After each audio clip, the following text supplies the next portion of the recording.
Hi, everybody. Are you here to talk about sex today? Because we are. You know, I don't think it's a surprise to know that men and women are absolutely flocking to online dating, and specifically men and women over the age of 50. It is the largest growing demographic in online dating. Physiologically, you know, it's a time of life when people are feeling the happiest. Think of it. They have some semblance of financial security. They've got an empty nest. Most of them are still really healthy, and they're feeling happy.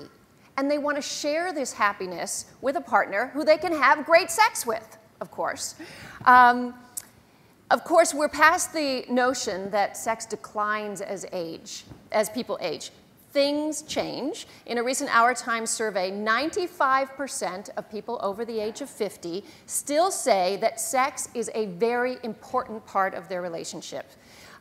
People's values change. Their taste in partners may change. In another Our Time survey, it showed that they look for partners who help them make them feel loved or have good communication skills. This is a time when people really want to talk about sex because they finally realize that if they're going to get their sexual needs met, we're in the home run, better be now, and you better talk about it. So communication is a really big part about it. So make no mistake, romantic relationships are very important to people over the age of 50. And we have two authorities here who know more about it than I do. And let's start with Danny. Danny, I'm really excited to introduce Danny Osadka. Did I say it right? Osadka? Because we're both sort of from the same hometown in Canada, and we left a lot of snow. Or he left snow to be here. I left at Christmas. He's the CEO of Standard Innovation, and where he focuses on business strategy and managing distribution to continue to grow the business. Now, before that, and he's also called a serial entrepreneur, this man, because he's been involved in so many companies and leading them to cutting-edge technology and success. Before that, he was CEO of MedIng Systems, a world leader in providing innovative electronic countermeasure solutions and protective equipment. Before that, he was president and CEO of, is it DY4 or Die4? DY4 Systems.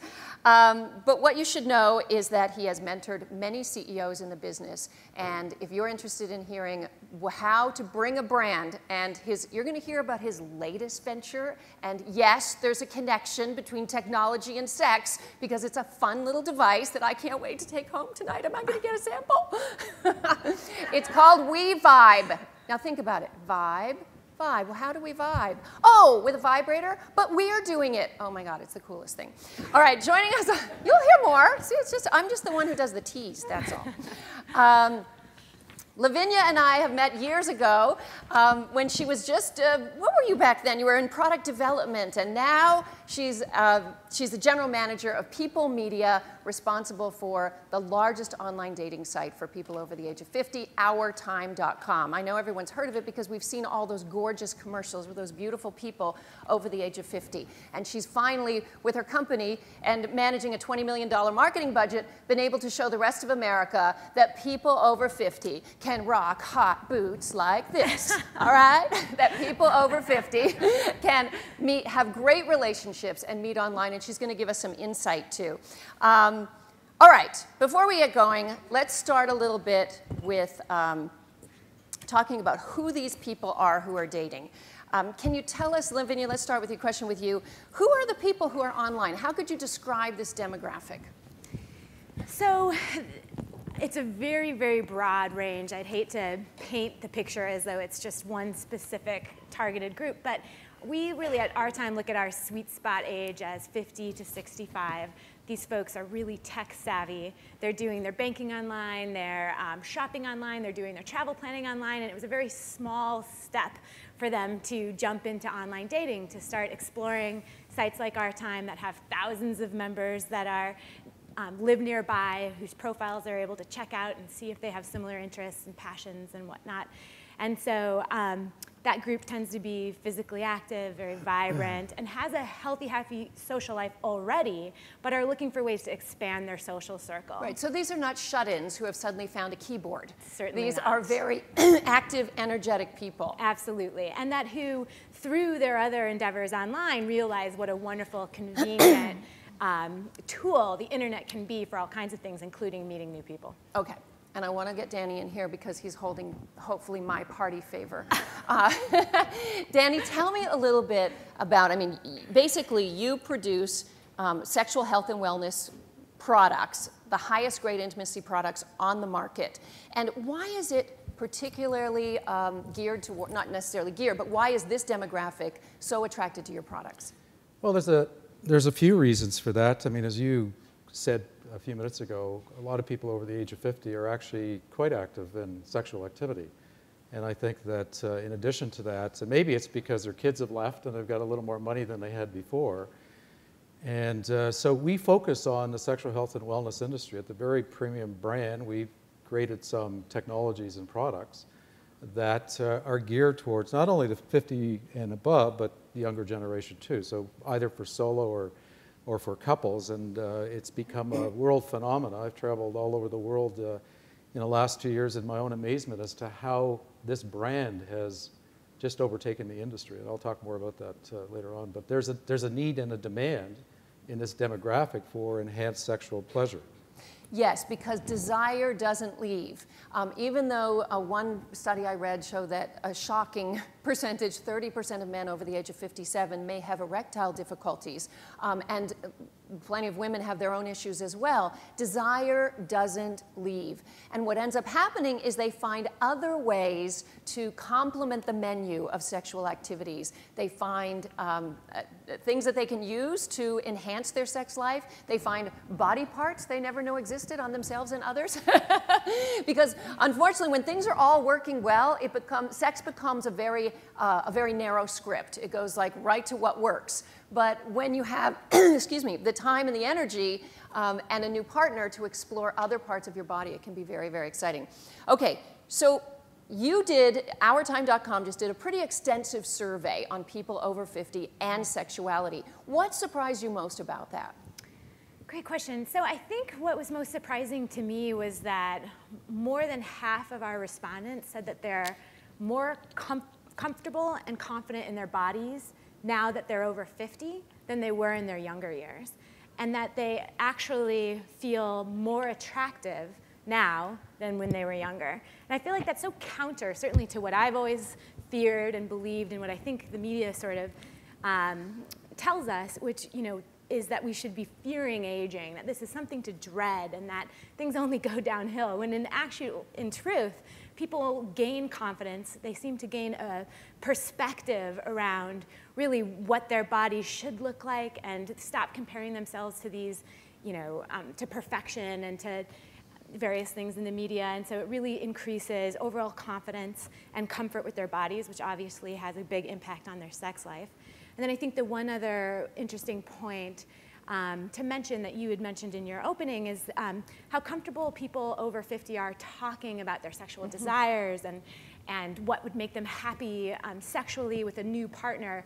77% said that they are more comfortable now that they're over 50 than they were when they were younger. And so that really speaks to the fact that you can have the best sex of your life the older you are. Yeah, as we get older, the embarrassment thing just kind of goes away. We get high shame tolerance, I think, as we get older. Danny, we were talking earlier about this fact. You said once you're out at business functions and you're talking a little, so what do you do, Danny? And out comes the talk of your product. Once you allow them to talk about sexuality, what happens? It's absolutely remarkable. So I've spent 35 years in the technology industry, and I happen to be back in it. But now that my friends know what I do, and it's a very well-known product in Canada, especially, and certainly in the city because it was invented in Ottawa, but I'm at the point where I'm having dinner conversations with people, I just don't want to talk about it anymore. People don't want to shut up. It's like that permission to be able to talk about sexuality just brings out in people that I would have never guessed would be comfortable talking about it. It's like, they just want to talk about it. So it's a remarkable learning for me in my short 2 years that now that I've come out of the closet and run a high-tech company in the sexual health and wellness industry. I see it through my friends. I see it through acquaintances. And I want to know why, in your words, why you think the Weeb Vibe has become the #1 selling sexual, what do we call it, enhancement product? Sexual wellness product. Sexual wellness product. So I've traveled 250,000 miles, and I've given demos all over, and I've been at trade shows, and I've talked to the people that are actually our market makers, who are the retail clerks and managers who sell in 50 countries, and I got it through them and their passion for it because they first and foremost became a customer. But the reality is, for the majority of females, they can't have an orgasm while making love to their partner. So our inventor years ago, who's an inventor by nature, came across this idea that said, I think I can fix that. So 4 years later, he came out with this product, C-Shape, worn while making love, for the G-spot and the C-spot. And this is custom, these are custom motors, medical grade silicone, one of the most safest materials possible, very powerful. But the key here is both motors are vibrating, G-spot, C-spot. The man penetrates, and he's providing the friction while making love, and all of a sudden there's a G-spot orgasm happening, or a C-spot orgasm ideally happening at the same time. And the reason it's gone from 0 to 2 million customers in 4 years in Wow. 4 years in 50 countries is all of a sudden the orgasms are happening, sexual health and wellness amongst the couple, they're experiencing something they never experienced before or rarely did. And all of a sudden the intimacy factor is increased dramatically. And so that's why this has become, and our customers became very happy who told their friends, who told their friends, who told their friends. It was that simple. I'm sure it's a fun thing to bring up in at dinner table conversations. So, Do you bring it out? yeah, do you bring it out at the Show dinner everyone. table? I'm forced to occasionally. I can imagine. Now, Danny, I don't know if you know, but I don't have a penis. But if you could tell me, does a man experience pleasure too with that vibration? Actually, that's a very good question. I always talk about the female. The man does because he's also sharing in the vibration as he's penetrating. So he's enjoying that experience also. Thus the we vibe. Get it? And the other thing is men generally are not comfortable with solo vibrators. When they experience, Because they seem like a replacement. it's an intimidation to them. When they experience worn while making love in a positive experience, they all of a sudden are very comfortable with the concept of vibrators. That's what we're finding. And you taking that home with you, or are you going to pass No. it along? Just say. Well, we have a special present for you. Okay, Lavinia, I want to know if someone over the age of 50, who probably, if there is someone in the country who hasn't been on OurTime.com, who goes on there, what do they need to know about online dating to prepare them for what they're going to find there? Yeah, that's a good question. So I think there are 3 things that I think make success almost inevitable, and I say this because I've been in the online dating world for 11 years now, and so I really have seen so many people start online dating and feel hopeless and then watch them find their soulmate, their life partner. And so I think the 3 key things are, 1, it's all about the profile, having multiple photos that are recent and are pictures of you being happy, doing things that show that you live a happy life, the kind of life that somebody else would want to step into. In your natural habitat, In too, your natural right? habitat, Not in absolutely. a studio, or on all vacation. well lit, yeah, right? exactly. But something that makes it clear that you're living an exciting, interesting life and that you're a happy person. And I think a lot of people feel uncomfortable posting photos because it makes you feel vulnerable to be competing with all these other people. How do you stack up? But I think online dating is very different from old-fashioned dating, we'll call it, where you're meeting random strangers at a bar or who knows where, in that online dating is not about being the most attractive person. In fact, attractiveness is actually inversely correlated with success in online dating, and that the very most attractive people are getting bombarded by all kinds of weirdos, and they're getting so much volume that it scares them away, and they don't stay on the site, and so they're not on it long enough to actually be successful. So you don't even want to be the hottest person on the site. What you want to be is authentic and actually yourself, because then you're going to attract people who are actually interested in somebody like you, and that's where the real magic happens, of course. And so multiple profiles is the most photos is the most basic thing. The second element is really spending some time on the site. People often register and never come back and wonder why they didn't meet their soulmate, but it's just like going to a gym. If you get the gym membership. Gotta go regularly. Yeah, you don't show up. And go at you're not different gonna lose times. They weight. could be on different schedules. Right, exactly. So you actually have to show up, look at profile, send messages, participate. That's going to make you successful. And then the final thing is really be open-minded. All of the success stories, and we get literally thousands a week from people over 50 finding love on OurTime. they all have a similar thread, which is that when they met their soulmate, there was something about that person's profile or their early interactions that could have made them say no. You know, maybe it's that he was an inch too short. Maybe she was 10 miles outside of his like geographically desirable radius. You know, all these judgments that we have about each other that we can use as reasons not to get out there, not to meet this person, reasons to say no. But the success stories find reasons to say yes, and they go on the date, and then they meet somebody remarkable. And all those things that would have stopped them from actually connecting in the first place seem so minuscule compared to meeting their soulmate. So I think those are the three top tips. I have a story that correlates with everything that you just said, or supports everything you just said. My brother and his girlfriend, who've been together 5 years now, are in their 50s, and they met online.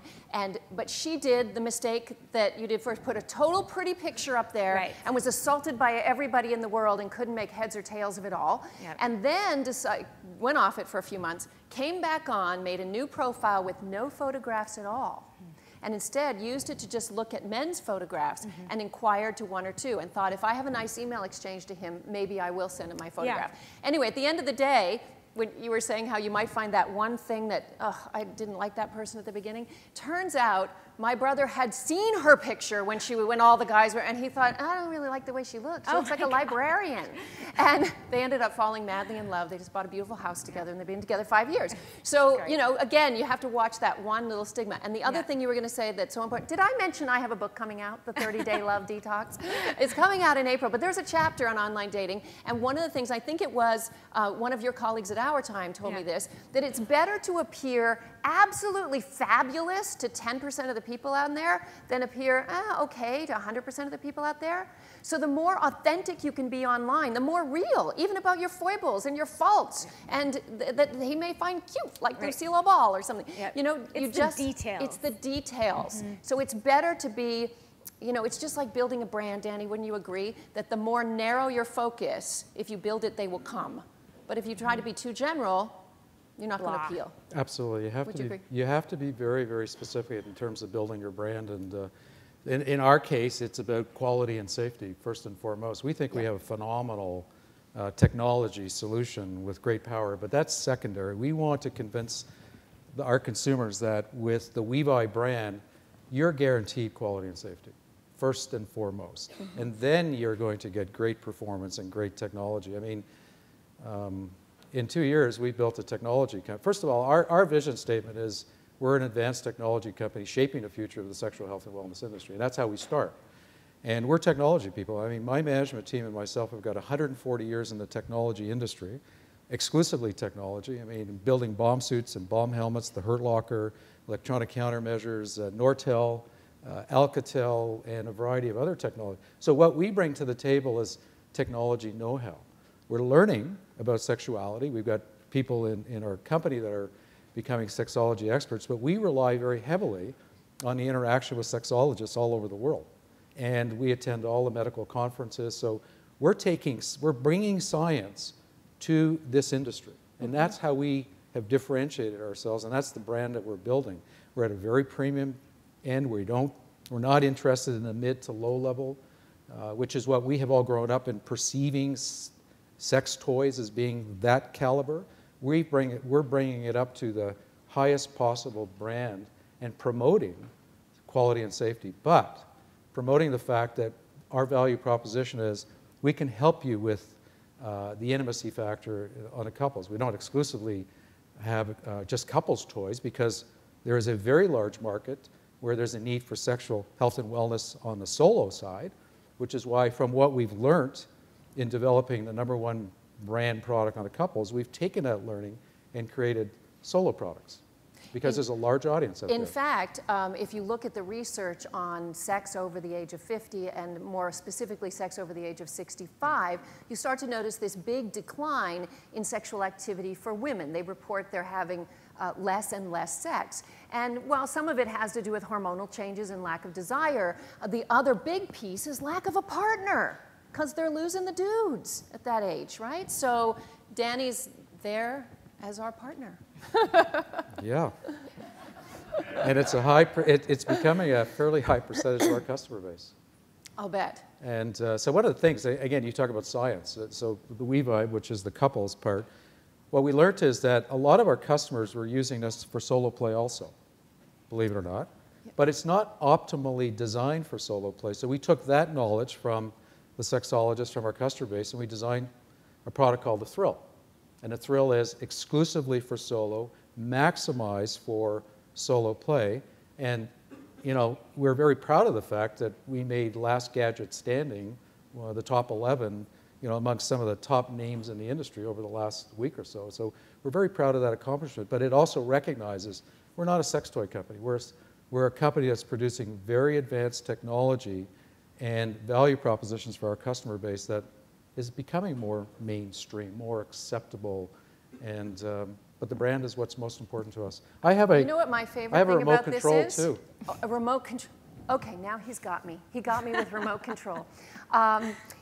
Is that this is not going to be a problem. I know a young lady told me a story recently for the TSA. Okay?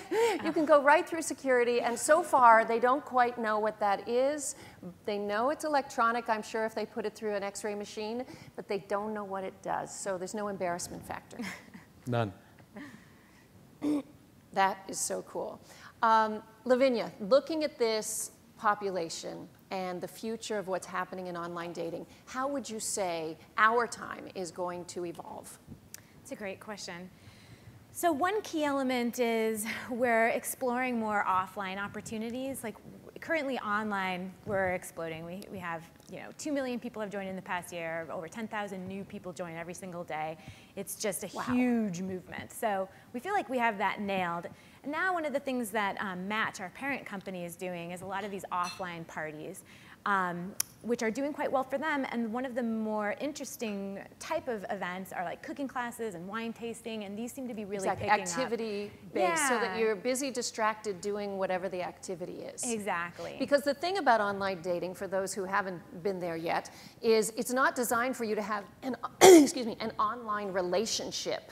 And many people, I think we've all made that mistake once, where we've got into an email relationship with somebody who we thought must be the perfect person because they're saying all the perfect things, but actually we're just reading the most perfect thing into it. With all due respect to those people who believe in astrology, if you read the astrology and read the wrong symbol, you would see yourself in there in the same way. So you're basically having a relationship with your own projections, as we call it. So the key with online dating, in fact, is to meet quickly soon after the email exchange and there's some interest, and meet for a coffee or something quick. And then the first date becomes the second meeting. That's when, after you do, I call it the drive-by date. After you do the drive-by date, the quick cup of coffee, hey, my friend just texted me, I gotta go, I'm saved. Then you decide if you're actually going to have a proper date. That's right. Would you recommend that? Absolutely. We always joke around the office that it really shouldn't be called online dating, because we don't want anyone thinking you're actually dating someone online. No. You're meeting them online. Meeting. You're going to look at their profile, you're going to get a feel for what they're all about, you're going to have a couple conversations, and then you meet in person like you would in any other scenario. So these offline events are a way to create the drive-by dates. Exactly right. Exactly. And you can meet lots of people all at once that you've had communication with, and it's really low-key and fun and just an expansion of your social life. Great idea. Sign me up for the wine class. I know, right? Doesn't that sound like a lot of fun? And what is the future for WeVibe and the Thrill? Well, more couples and solo products over the next couple of years. We, again, being a technology company, we're applying our backgrounds. We've got 3-year technology roadmaps. We've got 3-year product roadmaps. We've got WeVibe 4, WeVibe 5 on the drawing board right now, 2 years ahead. The solo product line is actually quite interesting. I think there's a great demand for that, so we're looking at expanding our capability there. But it appears that 50 Shades of Grey has had a phenomenal effect on our industry. I see it through, again, my social network, who are willing and wanting to talk about it. We're seeing it throughout the whole industry. The whole industry is growing rapidly, and the fact that our product is being placed in drugstores throughout North America is a pretty good indication that this has become, especially this product, it's non-phallic.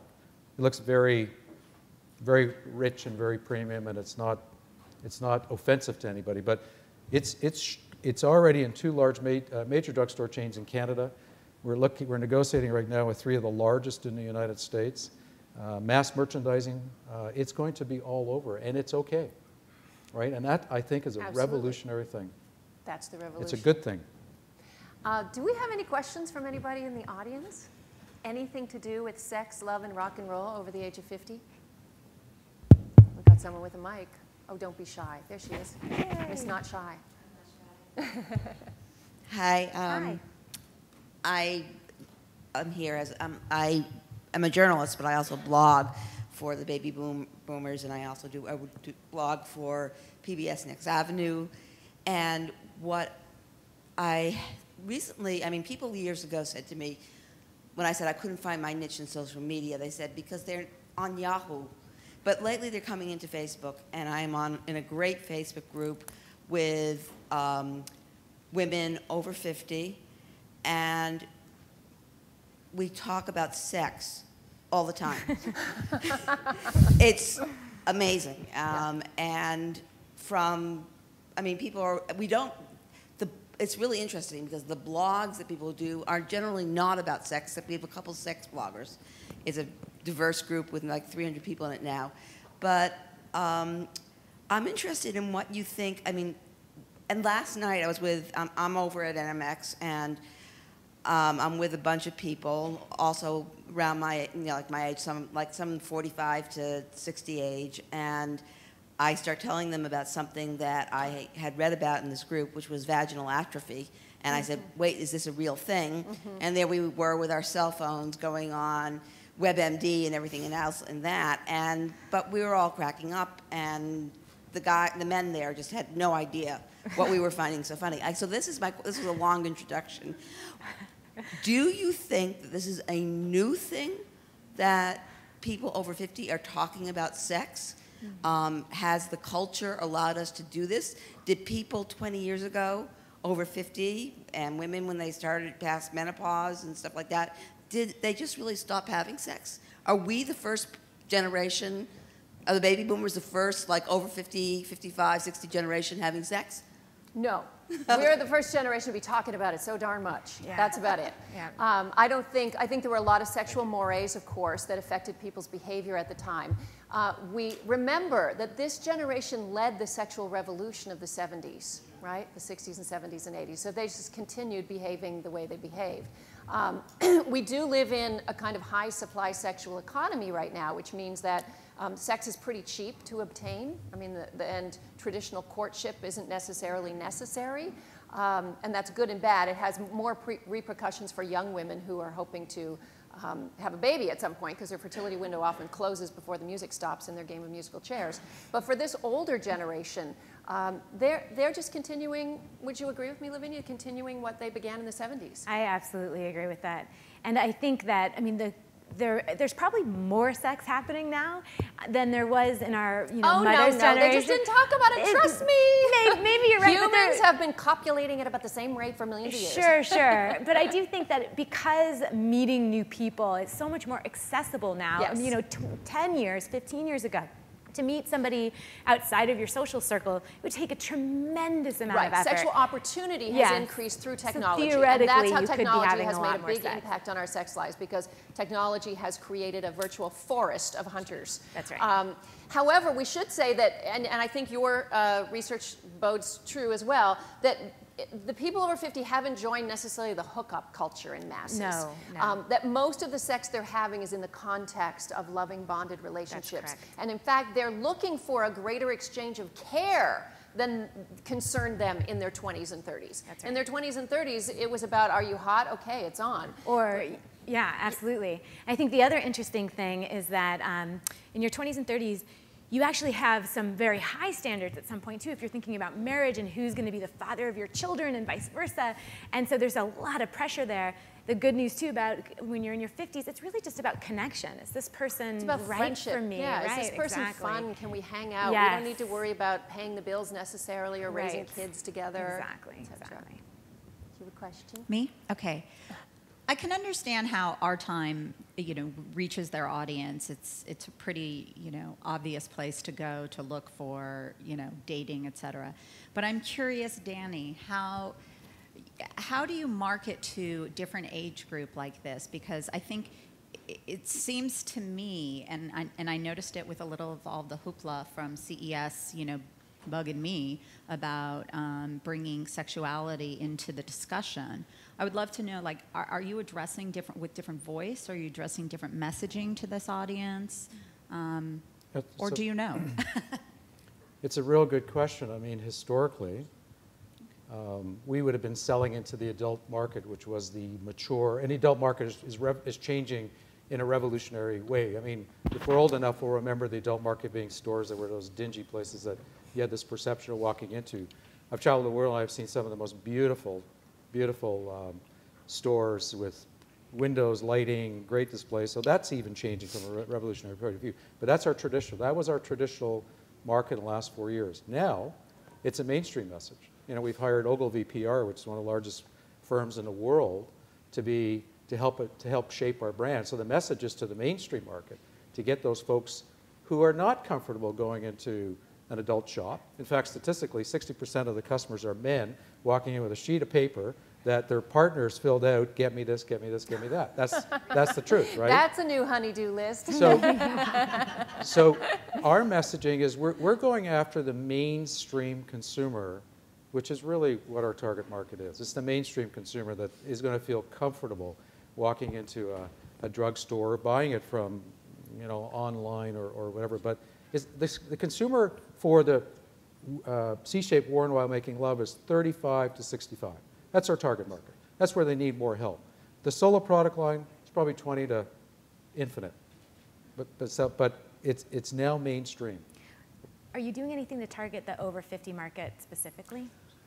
I don't think we've been that fine-tuned, but it's becoming evident to us that that is an ever-growing market. And do you accept ads on OurTime.com? We do, as a matter of fact. Great question. You know, it's an interesting thing. We have, so one of the big moments for our company was, it wasn't intuitive to the industry what this product does. The average man would look at it and go, what's that? It's not intuitive. Because he doesn't have a G-spot. Well, he doesn't have a G-spot. But the founders got this product into the loot bags in 2008 at the Oscars. Oh, wow. And that did it. And then the Super Bowl. Oh. And then the distributor said, we need to start carrying this, right? So our messaging is going to get fine-tuned. And so we have great media coverage in the traditional media. We're getting better at the online media, social media. That's our next wave. So anything's possible. Mm-hmm. Very much so. So we're going to have to cut you guys off. I'm sorry. All right. I hope it's not too soon. Wow. Thank you.